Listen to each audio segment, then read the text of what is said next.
Hello guys, so today I'm going to be changing my Xbox One joypad controller case, and I'm not going to show the video up to like how to change it because there's plenty of guides out there already on YouTube that you can find easily. I'll show you how to do this, so I'm just going to show the beginning and product of it. So yeah, this is all the parts, and I'll see you in a bit. So at the minute I've stripped the control down successfully. Only took me a matter of about 10 minutes, so not too difficult to do. It's just a matter of taking a few screws out and a few clips out, and that's it, it's all out. One thing to note about changing your control case is that it does remove your warranty if you do start doing this, because there's a sticker where the battery pack compartment is, and if you remove that, your warranty is void. So that is one thing to note. So I'm going to start putting all the controller back together now. There is a few things to note. With what I got a few spare parts, such as these little trigger clips, which I won't be using because you won't see them anywhere and you don't need them, because of course the controller already has them. And I don't think they'll have an effect unless you have see-through triggers.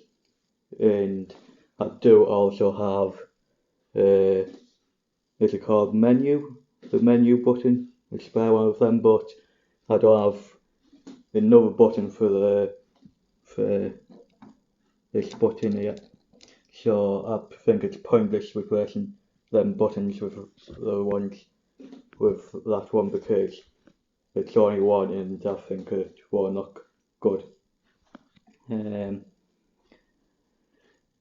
Also, this is a spare part as well, which is the frame on the front of the controller, which is equivalent to basically what this is here, that all the controllers held together by, which I also think is stupid to replace because you have to strip the full controller down just to get to it.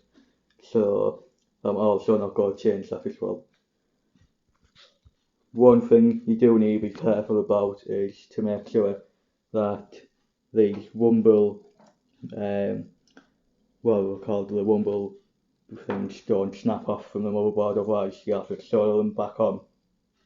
And also one thing to notice, you keep this little ring from around where the D-pad is, to make sure that doesn't break or you lose it or anything, because you need it to keep the D-pad in place.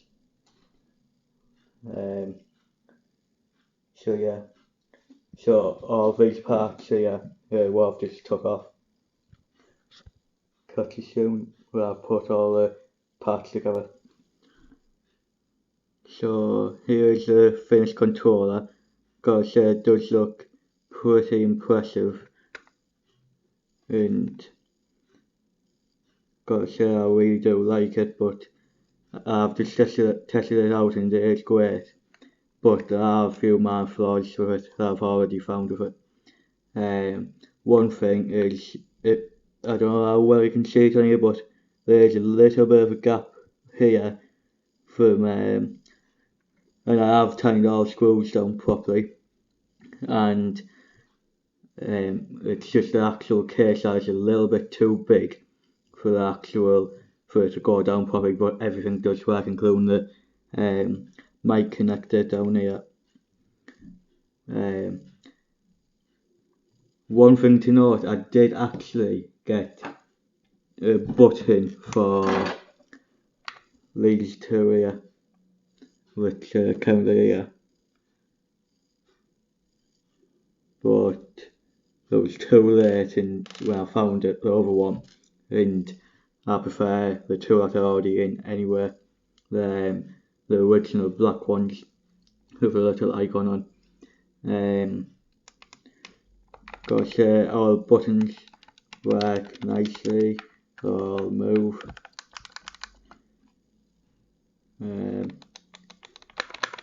So yeah, apart from that one thing, I think it's alright. But another thing I noticed while I was putting it together was that in the battery pack they don't have the side battery connectors on, so unfortunately the batteries won't work because A, they don't have the connector on them, and B, they don't have it's too wide for any batteries to work. So, and I noticed that because on here, on the original one, they have them there with the corresponding signs on. So, and when you look on here, it does not. It only has the ones that are connected to the motherboard. So I am thinking about changing this back part to the original, but I'm still undecided on that because I do use a cable anyway, like a wired controller. So I've decided on that while I'm using it to see if like I need to change it or not. So that's to come.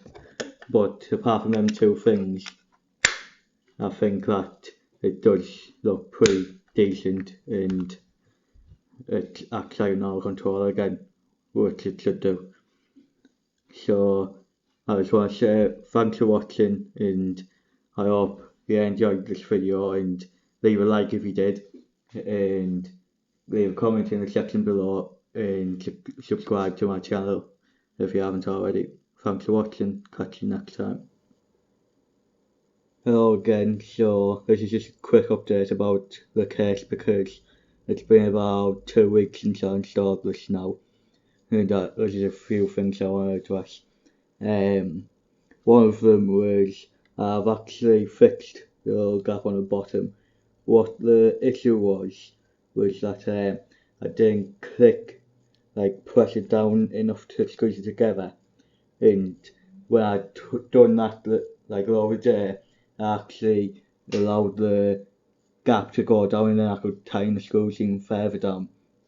But after I'd done that, the triggers were getting stuck, and I didn't know why. So what I'd done was slacken the screws off a little bit, and it did actually, and that's what the problem was with them, that the screws were a little bit too tight. So that's one thing to make aware of as well if you're doing it. So yeah, so thanks for watching, and make sure to hit that like button, make sure to subscribe if you haven't, and hit that like button as well. Thanks for watching, catch you next time.